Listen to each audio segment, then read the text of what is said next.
The perfect home is made up of common sense features that give satisfaction no matter where you live or how big or small your house is. Today, let's explore a few rare residences. Before we begin, please subscribe and turn on the notification bell for future episodes if you haven't done so yet, and as always, glad to have supporters.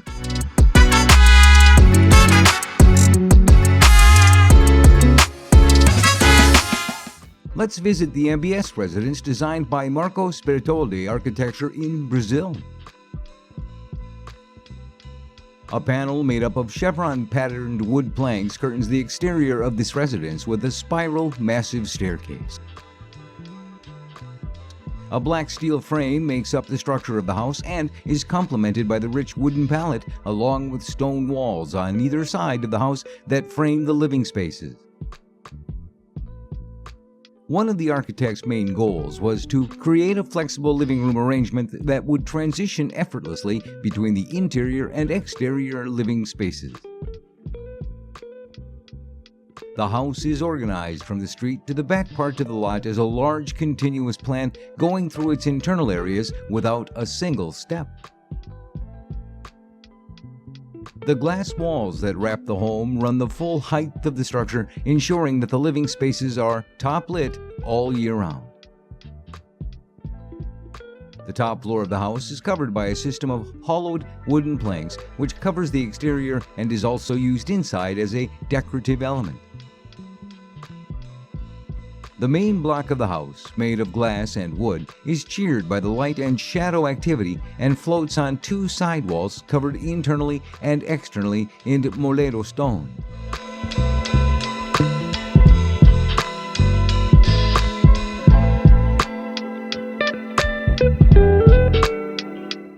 The second house today is the A house in Hoi An, designed by Lequang architects in Vietnam. The site is located in a small village surrounded by a typical Hoi An agricultural landscape. The aim was to create a house that could cope with climate change and heavy rainfall while still reflecting the beauty of the local architecture. This house is for 4 people to live in and also a place where the birds, the spiders, the reptiles or insects find shelter in the foliage. By raising the ground floor above the garden, architects increased flood resistance and created new spatial possibilities. For example, the dining room floor becomes an inviting exterior bench for social interactions, offering greater permeability between interior and exterior. Structure of the house is a word that has 2 meanings. First, it's the combination and motor mechanisms of the different parts that make up the whole, such as its snail shell organization that is resistant to flooding. Second, it is the combination of the relationships between elements inside the house and factors outside the house, for example, its social structure with the agricultural landscape.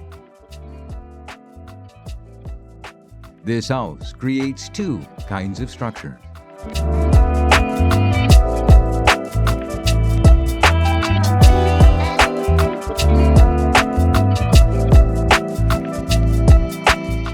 Another residence we're visiting today is the F Holiday House located near Lake Garda in Italy. The existing building, the extension, and the garden come together as one. Vertical sliding windows can be moved downward and disappear, transforming space into an open area. A terrace on the canopy can be reached through an outdoor stairway connecting the existing structure to the garden. Dyed concrete surfaces build a complementary relationship with the existing plastered stone facade. The extension shifts away from the existing building and comes to light through some interstitial spaces. The pool is located in the garden between a lemon orchard and century-old palm trees.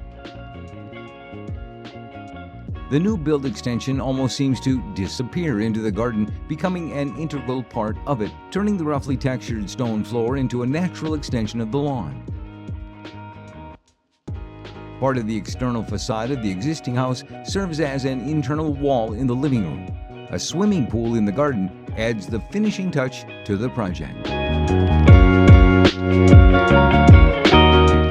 The fourth residence in this episode is the Alegre house designed by Jorge Vidal in Spain.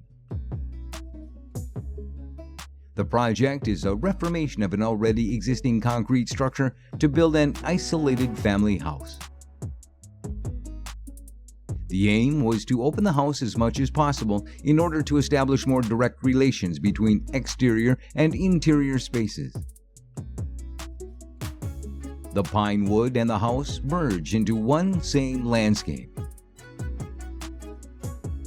The project consists of a pavilion-style ground floor where the main bedroom and living room can be found.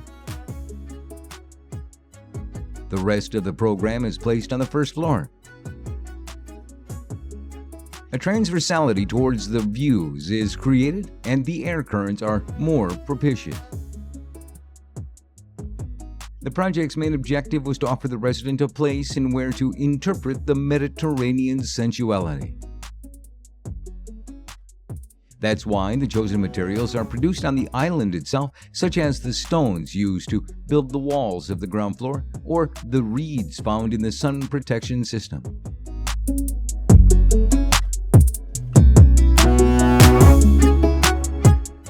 Thanks for the visit. Please consider subscribing and turning on the notification bell for future episodes if you haven't done so yet. Stay tuned.